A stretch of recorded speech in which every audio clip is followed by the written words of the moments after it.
大家好，我是西洋。熏鱼是上海人宴席上不可缺少的冷菜之一，不管招待什么样的客人，熏鱼这道菜是一定要有的。今天我们就来分享上海熏鱼的做法。在上海，青鱼被分为乌青和草青，像这种鱼鳍发黑的就是乌青，鱼肚中黑色黏膜要清洗干净。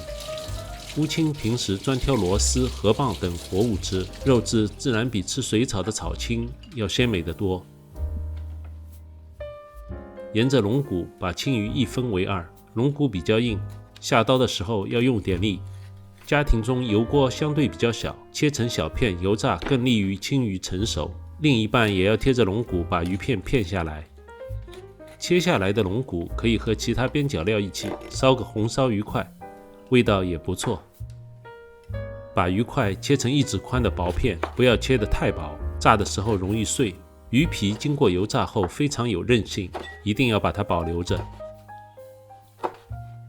我这里差不多1斤半青鱼，花了14块钱，可以做满满1碗。这里有个诀窍，鱼片要切得厚一点，这样油炸后的鱼片才能充分的吸收酱汁，做到外脆里嫩。像这样厚薄就可以了。虽然叫熏鱼，但是在制作过程当中没有熏这一步，所以有的人又把它叫做鲍鱼。熏鱼和鲍鱼到底有没有区别呢？有知道的朋友可以在留言中告诉我。在鱼片中加入料酒，加入2克食盐打个底味，加入姜片、葱段，抓捏均匀后腌制15分钟。这主要是为了去除它的鱼腥味。熏鱼是道冷菜，绝对不能有腥味。锅中加入少许底油，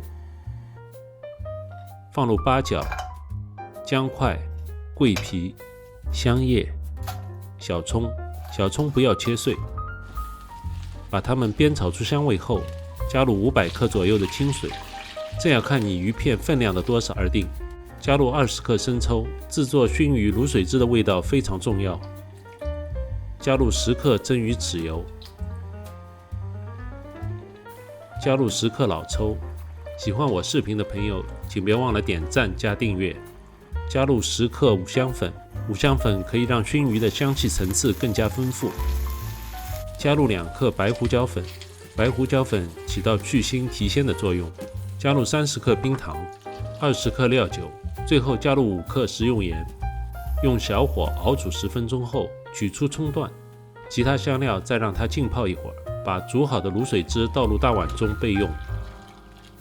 在锅中加入食用油，注意油只能加到锅中的一半。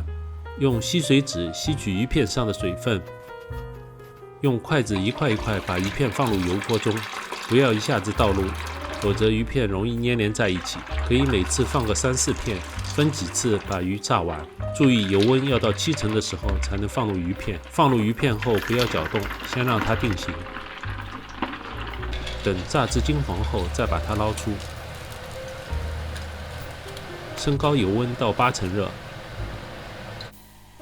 再把鱼片复炸15到20秒钟。经过2次复炸的熏鱼，色泽金黄，外脆里嫩。把熏鱼迅速放入卤水汁中，浸泡30秒钟后就可以装盆了。多泡鱼皮会不脆。取一些酱汁加热浓缩后浇在熏鱼上，放上嫩绿的香菜，这道非常有上海特色的熏鱼就做好了。熏鱼色泽金黄，外脆里嫩，酱汁丰富。我是西洋，别忘了订阅这个频道。感谢您的收看，让我们下期再见。